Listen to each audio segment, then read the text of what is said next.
குலத்தில் வந்துதித்தவரான தேவேந்திர காணியாளர்களான பல்லர் என்றும் மல்லர் என்றும் குடும்பன் பன்னாடி காலாடி வாய்க்கார வயக்கார் என்று 12,000 கோத்திரங்களாக பிரிந்து 12,000 நெல் விளைவித்து 12,000 கிணறுகளை வெட்டி காசிக்கு தெற்கே கன்னியாகுமரிக்கு வடக்கே மாந்தைக்கு கிழக்கே வானொலிக்கு மேற்கே என்று இந்த பரந்து விரிந்த பாரத துணைக்கண்டம் மட்டுமல்லாது உலகமெல்லாம் சென்று மருதநில வேளாண் நாகரிகத்தை காலனைசேஷன் என்று சொல்வார்கள், பிரிட்டிஷ் காலனைசேஷன். ஆனால் அன்றைக்கு மருதநில காலனைசேஷன் செய்த தேவேந்திர காணியாளர்கள் சொந்தங்கள் அனைவருக்கும் வணக்கம். இந்த வீட்டிற்கு நான் சொல்றது வேற எங்கும் இல்லை, பழனி செப்பேட்டில் இருந்து எடுத்த ஒரு சின்ன பார்ட். அதுல நான் எக்ஸ்ட்ரா அங்கங்க வீட்டு ஒட்டி சொன்னேன், அவ்வளவுதான்.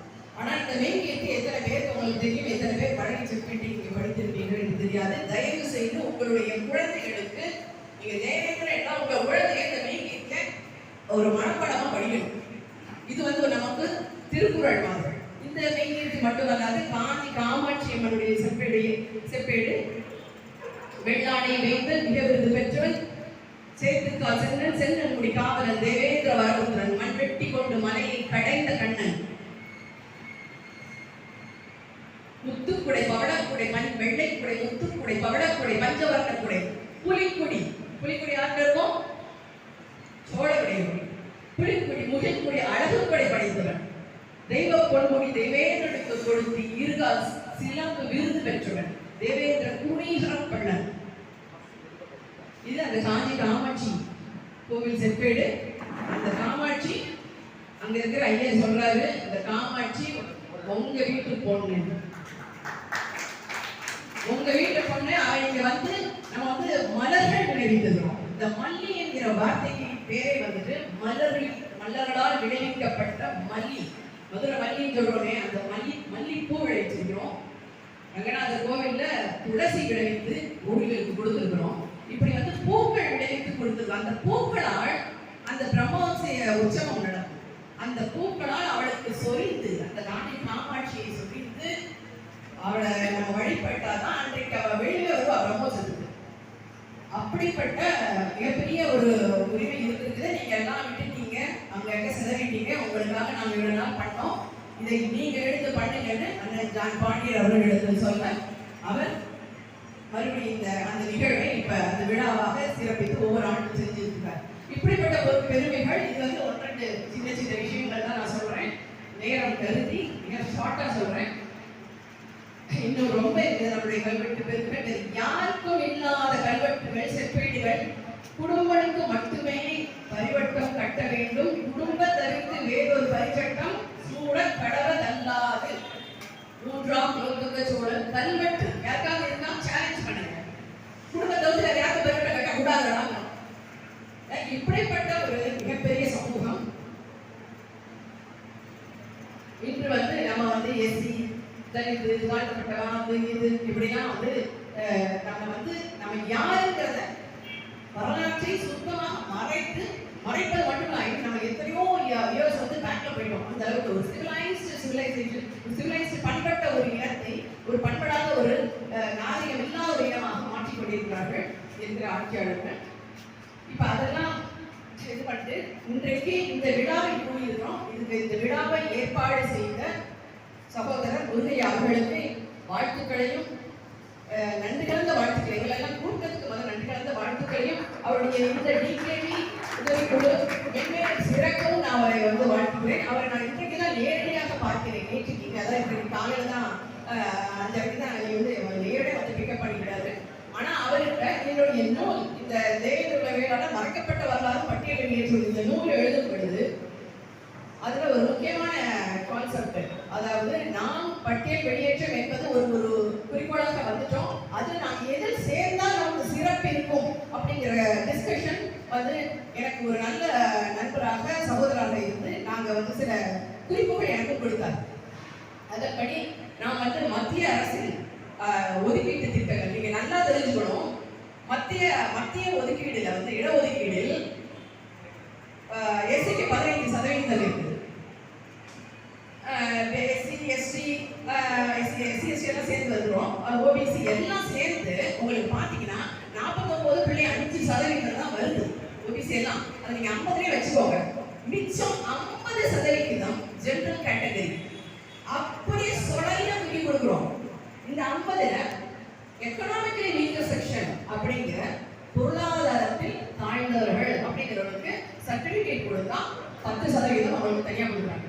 இந்த பிராமணர்கள் மட்டும் கிடையாது, எத்தனையோ பேர் இந்த இதுல ஒழிஞ்சிருக்காங்க. இன்றைக்கு ஜெனரல் கேட்டகரியில வந்து இவ்வளவு பெரிய 50% இருக்குது அப்படிங்கிறது யாருமே உணரல. அதை வந்து சில சமூகங்கள் மட்டும்தான் அதை அனுபவித்துக் கொண்டு இருக்கிறார்கள். அப்படிங்கும்போது நாம் மத்திய அரசு இடஒதுக்கீட்டில் நாம் இந்த ஜெனரல் கேட்டகரியில் எக்கனாமிக்கலி வீக்கர் செக்ஷன் அப்படின்னு போட்டு நம்ம போனோம்னா அவ்வளவு வாய்ப்புகள் இருக்குது. இதெல்லாம் வந்து நான் யோசிக்கும் பொழுது அதை எதாவது தெளிவுபடுத்தியவர் நமது சகோதரர் முருகையா அவர்களுக்கு நான் இந்த சமயத்தில் நான் நன்றி தெரிவிக்கிறேன். அதே மாதிரிதான் மத்திய இடஒதுக்கீடு, மாநில இடஒதுக்கீட்டையும் கிட்டத்தட்ட 39% நினைக்கிறேன். காத்தாண்டு ஆக்சுவலி அதையும் பாத்தீங்கன்னா, அதாவது மாநில அரசுல எஸ்சிக்கு 18, அதுல பாருங்க SCA வந்து 3%. அப்படியே சுடையா தூக்கி கொடுத்துருவோம். முதல்ல அவங்களுக்கு தான் அவங்களுக்கு தான் அண்ட் தென் SCக்கு 1, BC MPC எல்லாம் சேர்த்து அந்த இந்த ட்ரைபல் DT இருக்காங்க இல்லையா, அவங்க முஸ்லிம்ஸ் BC முஸ்லிம்ஸ் எல்லாம் சேர்த்து 50% போக 50 + 19% 69% போக 31% அதுவும் காத்தாடுது ஜெனரல்ல இருக்கு. ஆனா அதையும் நம்ம பயன்படுத்துறது இல்லை. அதனால இப்படி நம்ம யோசிக்கிறோம். ஏன்னா பிசினா என்ன பெரிய உயர்ந்த சத்தியாங்க, பிற்படுத்த, மிக பிற்படுத்த அப்படிதான். அது மட்டும் இல்லை, அவங்க எல்லாம் SC சலுகையை தான் அனுபவிச்சு இருக்கிறாங்க. MPC எல்லாருமே இது சட்டவாத கமிஷன் வந்து என்னுடைய நூல்ல எடுத்து போட்டிருக்கேன். யாரெல்லாம் என்னை வந்து SCல போடு, SCக்குரிய அத்தனை சலுகைகளும் எனக்கு வேணும்னு குற்றப்பரம்பரையிலிருந்து இதான் இப்ப வந்து படப்பிடிகளாக இருக்கிறாங்க இல்லையா, அவங்க குற்றப்பரம்பரை சட்டத்திலிருந்து விடுதலையாகி அவர்கள் இன்றைக்கு DTங்கிற இதுல இருக்கிறாங்க. அவங்க எங்களுக்கு SCக்குரிய அத்தனை சலுகை வேண்டும் என்று அனுபவித்துக் கொண்டே நம்ம SC தலித் என்று வீடியோ போடுறாங்க. இந்த மாதிரி கொடுமைகள்லாம் நடந்துட்டு இருக்குது. ஸோ இதெல்லாம் வந்து இந்த தெளிவுகள் அடையணும்னா நம்ம பட்டியலிருந்து வெளியேறணும் அப்படிங்கிறது என்னுடைய நூலில் அதாவது இது ஸ்டார்டிங் ஃப்ரம் மருதம் சிவிலைசேஷன்ல இருந்து நாம் யார் மல்லா என்றாங்க, பல்லா என்றால் குடும்பம் என்றால் சுவாமி சொன்ன மாதிரி குடும்பம் என்பதற்குரிய அர்த்தம் வாரியன் என்பதற்கு அர்த்தம் சோழ வரலாறு எடுத்துக்கிட்டீங்கன்னா சோழருடைய ஆட்சியை குடும்ப ஆட்சி எல்லாம் நம்ம பாண்டியரை பற்றி பேசுறோம். அவ்வளவு குடும்பம் ஸ்ட்ராங்கா இருக்குது. இந்த மாதிரி குடும்பம் என்ன வாரியன்னா என்ன, இப்படி ஒவ்வொன்றுக்கும் நான் விளக்கங்கள் மட்டுமில்லாது இந்த பட்டியல் வெளியேற்றதான் சிட்டிசன் சார்ட்டர் அப்படின்னு ஒன்று இருக்கு. அதுல வந்து ஒவ்வொரு வருடமும் நம் இந்த மக்களுக்கு இந்த மாநில அரசு என்னென்னலாம் சலுகை செய்யுது அப்படிங்கிறத அதுல எல்லாம் போட்டுருக்கும். அதுல பாத்தீங்கன்னா நீங்க நம்ம SC ஹாஸ்டல் சொல்லிட்டு புழுவச்ச சோறத்தை நம்ம ஆளுங்க திம்பாங்க. ஆனால் BC ஹாஸ்டல் அவங்களுடைய கல்வி செல்விகள் அது மாதிரி இவங்க அண்டர் ரெக்ளமேஷன் ஸ்கூல்ஸ் அப்படின்னு சொல்லிட்டு கிட்டத்தட்ட 280 ஸ்கூல்ஸ் நினைக்கிறேன். அது எல்லாமே என்னுடைய இதுல போட்டிருப்பேன். அவங்களுக்குரிய சலுகைகள் என்னென்ன அவங்க சலுகை அப்படின்னு சொல்றாங்க பார்த்தீங்களா, அவங்கள்ட்ட நான் சொல்றேன் அவங்களுக்கு என்னென்ன கிடைக்குது. கல்வி சலுகை இன்றைக்கு வந்து கல்வி சலுகை தரமான கல்வி வந்து மத்திய மாநில அரசுகள் ரெண்டுமே வந்து கல்வி சலுகைகள் நமக்கு கொடுக்குது, எல்லாருக்கும் கொடுக்குது. அது இப்ப மத்திய அரசு ஹிந்தியும் கத்துக்கோங்க, எல்லா மொழிகளும் கத்துக்கோங்க அப்படின்னு சொல்றாங்க, சமஸ்கிருதம் கத்துக்க சொல்றாங்க. ஏன்னா இந்த சமஸ்கிருதத்தில் தான் நம்மை பெருமையாக விராட்டிய சத்திரியர்களுக்கு பல்லர் என்றும் மல்லர் என்றும் பெயர்ந்து போறோம். தமிழ்நாட்டில் மட்டுமே பள்ளும் பாடல்கள் என்று எழுதி நம்ம இழிவுபடுத்துறாங்க. உலகம் முழுக்க இல்லைன்னா பல்லா என்று பெருமையோட போட்டுக்கிட்டு இருக்கிறேன். உலகம் முழுக்கும் இருக்கிற அத்தனை எவிடன்சஸ் நம்மகிட்ட இருக்கு. பல்லானா பெருமையா சொல்லலாம். தென் அமெரிக்கால பல்லா என்றால் ராஜவம்சத்து ஒன்லி பியூர் ராஜவம்சத்து பிளட். அந்த பெண்கள் அவ்வளவு பெருமையா போடுறாங்க, பியூர் ராயல் பிளட் அப்படின்னு. அந்த வம்சத்தில் அந்த பெண்கள் தான் தன்னை பல்லான்னு போடுறாங்க. அவங்களுடைய முன்னோர்கள் பேர் குடும்பா என்று வருகிறது. அவருடைய ஆன்செஸ்ட்ரி ரெக்கார்ட் என்னுடைய நூல்ல போட்டிருக்கேன். இப்படி ஒவ்வொரு இடத்தையும் நான் சொல்ல முடியும். அமெரிக்கா மட்டும் இல்லாத ஐரோப்பா கட்டங்கள்ல இருந்து எல்லா இடங்களும், பின்லாந்து, அங்க நெதர்லாந்து, அங்க பல்லாயத்தை எடுத்தா மல்லாவும் இருக்கும், சேர்ந்து இருக்கும். ஏன்னா இவங்க மல்லானா எல்லாருக்குமே ஒரு குழப்பம், வேற எதுவுமே. அதான் இதுல கிளீனா சொல்றான், கிருஷி சாஸ்திரம் அப்படிங்கிற ஒரு சாஸ்திரம் இருக்கு. கிருஷி என்றால் பயிர்த்துறை. இந்த பயிர்த்துறை சாஸ்திரம் என்ன சொல்லுதுன்னா, ராஜ்ய பரிபாலனம் இல்லாத பொழுது சத்திரியர்கள் இந்த கிருஷி சாஸ்திரப்படி பயிர் தொழில் செய்து வாழ வேண்டும். ராஜ்ய பரிபாலனம், அவங்களுக்கு ராஜ்யம் வந்து நம்ம இழந்துட்டோம், ராஜ்ய அரசாட்சியை இழந்து விட்டா பயிர் தொழில் பண்ணலாம். அதுதான் பயிர் தொழில் பண்ணும் பொழுது பட்டனாகவும் ராஜபரிவாரம் இருக்கும் பொழுது மன்னனாகவும் இருந்திருக்காங்க. அதனாலதான் சோழர் குஞ்சர் தேவேந்திர சக்கரவர்த்தி பராந்தக குஞ்சர மன்னன் யாரு? ராஜராஜ சோழனே முப்பாட்டன் பராந்தகன், அவனும் குஞ்சர மன்னன். இவனும் தன்னுடைய பேரண்டியும் இவனும் குஞ்சர மன்னன். இவன் எதிர்த்தாங்க சாளுக்கிய அரசன், அவனும் மன்னன். அவன் திரிபுர மன்னன், போர் மன்னன், ஆகவ மன்னன் என்று மன்னர்களால் ஆண்ட பூமி இந்த பாரத பூமி. 16 மகாஜனபடங்களாக வடக்கே மன்னர்கள் ஆண்டிருக்கிறாங்க, தெற்கையும் ஆண்டிருக்காங்க. இந்த குடும்பு என்றாலே குடிய முடித்தனமும் ஆனவன், நில உடைமை ஆடன். பாணி மொழியில், அதாவது சமஸ்கிருதத்தின் சகோதர மொழியான பாணி மொழியில் குடும்ப என்றால் ராஜா என்று அர்த்தம். குடும்பகம் என்றால் ராஜாவுடைய சொத்து என்று அர்த்தம். உத்தரமேரூர் என்னும் உத்தரமல்லூர் சதுர்வேதி மங்கலத்தை நம்முடைய பாரத பிரதமர் அவர்கள் பார்லிமெண்ட் கட்டும் பொழுது அதை பற்றி பெருமையாக பேசினார். உத்தரமல்லூர் குடும்ப ஆட்சி பத்தி இதை யாருமே பேச மாட்டான். நம்மளால தமிழருடைய ஆட்சியுமா, நம்ம மல்லர்களுடைய நாகரிகம், குடும்பருடைய நாகரிகம் எல்லாம் எங்களுக்கு தமிழருடைய நாகரிகமா போயிடும். கீழடி நாகரிகம் தமிழருடைய நாகரிகம். அங்க தோன்றவெல்லாம் கிணறு வருது. யாரு உண்டாங்கின கிணறு? 12,000 கிணறுகள் வெற்றின்னு நம்ம செப்பேட்டில் தான் வருது. மூவேந்தர்களோடு தொடர்புடைய அத்தனை வார்த்தைகளும் நமக்கு தான் வருது, யாருக்குமே வராது. இந்த கிணறுகள் வெட்டுறது எல்லாம் அது மாதிரி அந்த பராந்தக சோழன் காலத்து குடும்பு 33 சேரிகளாக 33 குடும்பங்களாக 12 சேரிகளாக பிரித்து அதை வாரியன், இந்த வாரியங்கிற டாக்குமெண்ட் நான் தேடிட்டு இருக்கேன். யாரா இருந்தாலும் ஏன்னா இந்த வாரியங்கிறது அவ்வளவு வாரியம்னா போர்டு, வாட்டர் போர்டு அப்படிங்கிறோம், எலக்ட்ரிசிட்டி போர்டு அப்படிங்கிறோம். இது மாதிரி ஏரி வாரியம், தோட்ட வாரியம், பொன் வாரியம், கணக்கு வாரியம், இவங்கெல்லாம் சரியா வேலையை பார்க்கிறாங்களாங்கிறது தான் குடும்பருடைய இவங்க தான் மேற்பார்வை. ஒரு கோவில் இருக்கு, அந்த கோவிலுக்கு ஒருத்தவங்க கொடை கொடுக்குறாங்கன்னா அந்த கொடையை நிர்வகிக்கிறது, அந்த கொடை மூலம் அதனுடைய வட்டியை வைத்து 4 பிராமணர்களுக்கு போதனம் செய்யணும், ஏரி வாரியம் பண்ணணும், ஏரியுடைய கரையை வலுப்படுத்தணும். இந்த இதெல்லாம் எந்த கமிட்டி பண்ணுறாங்க? குடும்ப கமிட்டி தான் பண்ணி கல்வெட்டுல இருக்கு.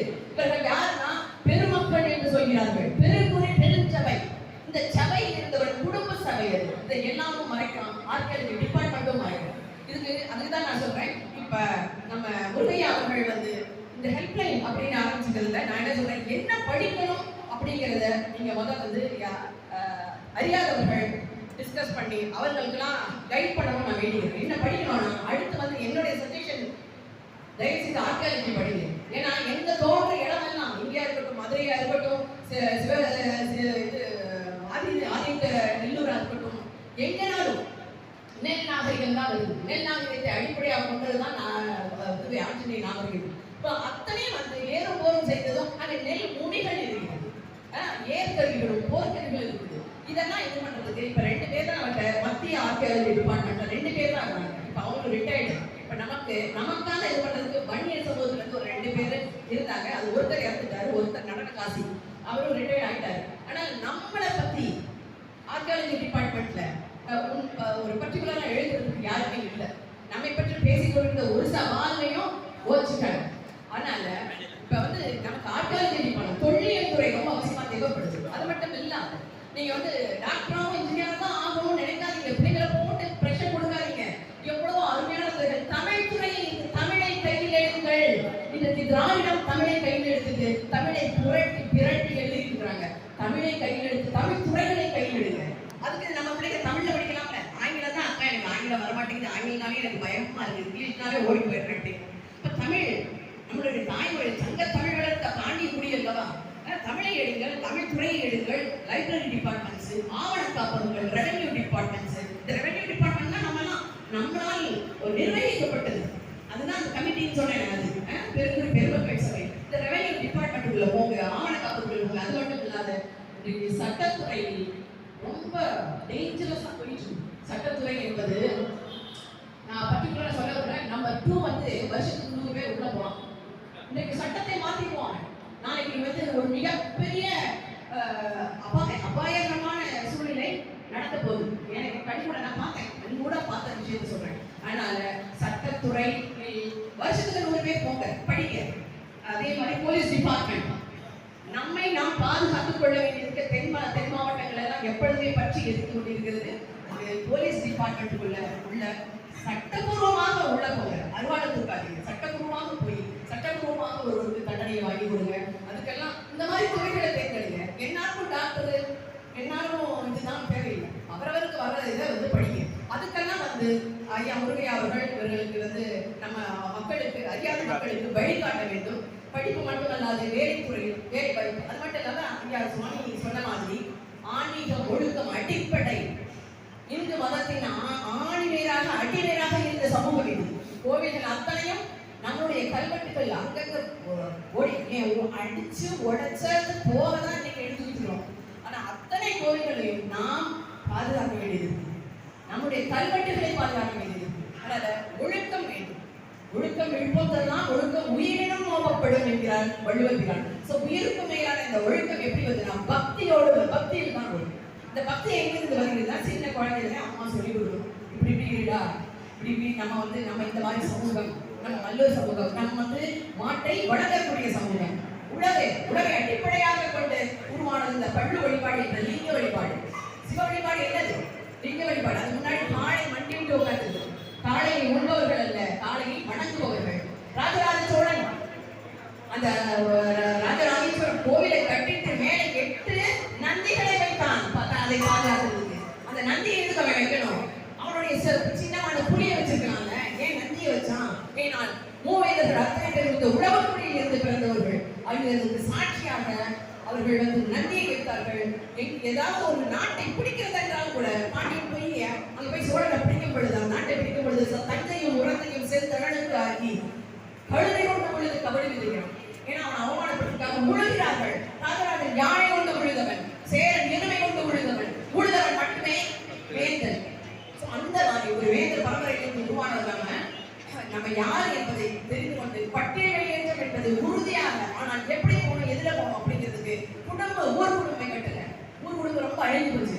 அந்தந்த குடும்பங்கள் மூலம் நான் கையெழுத்து வாங்க வருவேன். எல்லார்கிட்டையும் பட்டியல் வெளியேற்றத்திற்கு நான் கையெழுத்து வாங்குறதுக்கு பிளான் பண்ணிட்டு இருக்கிறேன். குடும்பங்கள் கிட்ட அப்படி எனக்கு நிறைய செய்தி இவங்க எல்லாம் உதவணும்னு நான் நினைக்கிறேன். இப்ப முருகை அவர்களுடைய ஹெல்ப்லைன் மென்மேலும் வளர்வதற்கு நான் வாழ்த்துக்கள் தெரிவிக்கிறேன். அது மட்டும் அல்லாது இந்த ஹெல்ப்லைனுக்கு கூட இருந்து அவருக்கு உதவியா இருந்த மெம்பர்ஸ் எல்லாருக்குமே என்னுடைய வாழ்த்துக்கள். என்னுடைய நூலில் இப்ப பேசுறது மட்டுமல்லாது என்னுடைய நூலில் top to bottom total encyclopedia. இதுல முக்கியமா ஒரு விஷயம் சொல்ல ஆசைப்படுகிறேன். ஆர்பன்ஸ் அப்படின்னு சொல்லுவாங்க. ஆர்பன்ஸ்னா யாருன்னா அனாதைகள். தொட்டில் கிழமை திட்டவனா கொண்டு வந்தாங்க இல்லையா? இந்த அனாதைகள் எந்த கேட்டகரியில இருக்கிறாங்க அப்படின்னு உங்களுக்கு தெரியுமா? அனாதைகள் அவர்களுக்கு சோஷியலி, எஜுகேஷனல், எக்கனாமிக்கலி, அதாவது சமூக ரீதியாகவோ பொருளாதார ரீதியாகவோ கல்வி ரீதியாகவோ எந்த சப்போர்ட்டும் இல்லை. ஏதோ அரசு கொடுக்குற இதுலதான் அவங்க வாழ்ந்துருக்காங்க. இந்த ஆர்பன்ஸ் கூட பிசியில் இருக்கிறார்கள். எஸ்சி என்கிற தலித் என்கிற அவமானம் இந்த ஆர்பன்ஸ் என்கிற அனாதைகளுக்கு கிடையாது. ஆனா அந்த தலித் என்கிற வார்த்தையை புதுசாக வந்திருக்காங்க. அதுக்கு முன்னாடி ஹரிஜன் மகாத்மா காந்தி கொண்டு வந்தாங்க. இந்த ஹரிஜன் என்கிற வார்த்தையை, ஹரிஜன்னா என்னன்னா அம்மா அப்பா அப்பா பேர் தெரியாதவங்க. அதுதான் அம்பேத்கர் என்ன பண்ணாரு, அது ஒரு ஆல்டர்னேட் வேர்டு கொண்டு வந்து பட்டியல் சாதி அப்படின்னு கொண்டு வந்தாங்க. எப்படி நாம் எஸ்சிங்கிறதும் மறுபடி ஒரு சிறிய வார்த்தையாக தான் போயிடுச்சு. ஏன்னா எஸ்சிக்கு நாம் இன்றைக்கு சட்டத்துக்கு விரோதமாக வாழ்கின்றோம். ஏனென்றால் சோஷியலி, எஜுகேஷனலி அண்ட் எக்கனாமிக்கலி என்றால் சமூக அளவில், பொருளாதார அளவில், கல்வி ரீதியில் நாம் எஸ்சி அல்ல. எஸ்சிக்குள் யார் போடுறா? அன்டச்சபிள்ஸ், தீண்டத்தகாதவரை தான் அன்றைக்கு போட்டாங்க. அன்றைக்கு உழவுக்குடியை போடக்கூடாது, எஸ்சியில போடக்கூடாது என்று சொன்னார். சௌபர கமிட்டி கிளீனா சொன்னான். யாரெல்லாம் கோவிலுக்குள் நுழைய முடியாதவர்களோ, யாரெல்லாம் தொட்டால் தீட்டோ, யாரெல்லாம் பார்த்தால் தீட்டோ அவர்களை போடுகிறார். அதுவே நான் தப்பு தான் சொல்லுவேன். எனக்கு பிரிட்டிஷ் இங்க எத்தனையோ ட்ரில்லியன் கோடிகளை இங்க இருந்து கப்பல் வச்சு எடுத்துட்டு போனான். இங்க இருந்ததெல்லாம் 1700 மிகப்பெரிய பஞ்சகாலம். நம்மளை ஒட்டுன வயலும் சாப்பாட்டு வழியில்லாத நேரத்துல எல்லாத்தையும் அடிச்சு சுரண்டி போட்டுட்டு ஐயோ பாவம் நமக்கு இந்த காஸ்ட் சிஸ்டத்தை 4 வருடத்தை 40,000 சாதி ஆக்கி குழப்பி விட்டுட்டு போயிட்டான். அப்படி அதை வச்சு அரசியல் பண்ணவர்கள் தான் இன்றைக்கு இந்த நீதி கட்சி நமக்கு மிகப்பெரிய அநியாயம், மிகப்பெரிய அநீதியை செய்தது. 1936 தான் சென்ட்ரல் ஜிஓ வந்தது. ஆனால் நான் என்னுடைய இதில் அந்த ஜிஓ போட்டிருக்கேன். 1928 ஒரு லிஸ்ட் ப்ரிப்பேர் பண்றான் யாரு, மெட்ராஸ் பிரசிடென்சி. அது அன்டச்சபிள் கேட்டகரியில பன்னரை போடுறான். போட்டுட்டு 1930 ஜிஓ நம்பர் எல்லாமே போட்டிருக்கேன். 30 போடுறாங்க. அதுல ஆனா கிரிமினல் ட்ரைப் என்று இருக்கிறவங்கள கரெக்டா மே மாதம் 1930 அவங்க 2 பேரும் வெளியே எடுக்கிறாங்க. வெளியே எடுத்துட்டு கரெக்டா அது வரைக்கும் இருக்கிறாங்க. ஏன்னா இந்த பட்டியல் டெப்ரஸ்ட் கிரிமினல் அப்ப வந்து டெப்ரஸ்ட் சொல்லுவாங்க. இந்த டெப்ரஸ்ட்ங்கிற வார்த்தை தான் ஷெட்யூல் இருக்கிறாங்க. இந்த டெப்ரஸ்ட் வார்த்தைக்குள்ள ஃபர்ஸ்ட் வந்து கிரிமினல் ட்ரைப் குற்றப்படக்கூடியவரை தான் போடுறதா இருந்தது. அதுக்கப்புறம் எல்லாமே சேர்த்து போட்டாங்க. யாரெல்லாம் பிராமின்ஸ், நான் பிராமின்ஸ் அண்ட் அதர்ஸ். இந்த அதர்ஸ்ல வந்து யாரெல்லாம் வந்து சமுதாய ரீதியாகவே வாழ்ந்து இருக்கிறாங்களோ அவங்களை போட்டு சொல்லுங்க. நம்மளை என்ன பண்ணிட்டான் இதுல போயிட்டு அன்டச்சபிள் தீண்டத்தகாதவர்கள் என்று கேட்டகரியில போட்டுருக்கான். சட்ட ரீதியாகவே தவறு. இதற்கு நான் கோர்ட்ல போறதுக்கு நான் முடிவு பண்ணியிருக்கேன். சட்ட ரீதியாகவே நான் எப்படி அந்த காலத்தில் அன்டச்சபிள் கேட்டகரியில போட்டேன் என்று நாம் இப்படிதான் இன்டைரக்டா தான் போறோம். ஏன்னா வந்து இது வந்து பார்லிமெண்ட் தான் நம்ம முடிவு எடுக்கணும். நம்மளுடைய பட்டியல் வெளியேற்றத்தை கொடுக்கணும். அதுக்கு மாநில அரசு இது கொடுக்கணும், ஓகே சொல்லணும். சொல்ல மாட்டேங்கிறாங்க, சொல்ல மாட்டான். நான் அதுதான் சொல்றேன். ஏன்னா நமக்கு ஆதரவான ஒரு ஆட்சி இல்லை. அதுதான் சொல்றேன். சமூக ரீதியாக, பொருளாதார ரீதியாக, கல்வி ரீதியாக அப்படின்னு பாத்தீங்கன்னா சமூக ரீதியாக யாருக்கும் இல்லாத பரிவர்த்தங்கள் எங்களுக்கு கோயில் பரிவர்த்தங்கள் இருக்கு. நாங்க எல்லா சமூகத்தை விட மேம்பட்ட சமூகம், ரைட்டு. கல்வி ரீதியாக இந்த கல்வி என்றால் ஒரே குடும்பத்தில் ஒருவர் தாழ்ந்தவராக, அதாவது சரியா படிக்காதவராக இருக்கலாம், ஒருவர் நல்ல ஐஏஎஸ் இருக்கலாம், ஒரு பேங்க் ஆபீசரா இருக்கலாம். இன்றைக்கு கல்வி என்பது சமூகத்தை அடிப்படையாக வைத்து வந்ததில்ல. கல்வி என்பது அவர் ஒருத்தருடைய இண்டிவிஜுவல், அவரவருடைய திறமையை வைத்து வருது. அதுவும் அடிப்பட்டு போகுது. சரி, அப்ப எக்கனாமிக் நீங்க வந்து ரொம்ப எக்கனாமிக் நீங்களா இருக்கீங்க. பொருளாதாரத்தில் தாழ்வடைந்தீங்கன்னா எல்லாரும் பொருளாதாரத்தில் தாழ்ந்தவே இல்லை. எல்லாரும் மற்ற சாதி எல்லாம் பொருளாதாரத்தை உயர்ந்துட்டாங்க. நரிப்பவர்களே அதுவும் இப்பதான் எஸ்டிக்கு போறோம். இது மட்டும் இல்ல, மன்னார்கள் நாங்க வந்து எங்களை வந்து எஸ்சில போடுதல் பதறாங்க. காமராஜர் ஆட்சியில சட்டநாதன் கமிஷன் பிச்சு மேய்ந்து போட்டேன். பிற்படுத்தப்பட்ட நலத்துறை அறிக்கையில யார் யார் என்னென்ன கேட்டாங்க எல்லாம் போட்டிருக்கேன். என்னுடைய புக்ல நீங்க ஆதாரமா பண்ணுறோம். அது கேட்குறாங்க, எங்களை வந்து நாங்க வந்து பொருளாதாரத்துலையும் வேண்டியிருக்கிறோம், நாங்க வந்து ரொம்ப அன்டச்சபிலிட்டியும் எங்களுக்கு இருக்கு. ஆனா எங்க எஸ்சில போடுங்க கேட்டும் அவர் வண்ணார்களை எஸ்சில போடல, அவங்க பிசில போடுறாங்க. பிசி பண்ணா அப்புறம் பிரிச்சு எஸ்சி பண்ணா வந்து தனியா போடுறாங்க. ஏன்னா எஸ்சிகளுக்கு துணிதோ வைக்கணுமா? என்ன கொடுமையா இருக்கு, இப்படி பண்றாங்க. ஆனா நம்மள 4 பிரிவுகளை மட்டும் 1936 4 பிரிவுகளை பண்ணன், குடும்பன், காலாடி, தேவேந்திர குலத்தான மட்டும் போட்டுட்டு 1951 கடையறி 56 பண்ணாடியை போடுறாங்க. 56 காமராஜர் பீரியட்ல இருக்கிற மொத்த சொத்தம் எல்லாத்தையும் போட்டாங்க. அப்புறம் மூப்பர் வந்து 1924 அவங்களுக்கே ஒரு இது சர்க்குலேட் ஆகிட்டே இருக்கும். அவங்க எல்லாம் வந்து இதுதான் என்னது பிசி எஸ்சி கிடையாது.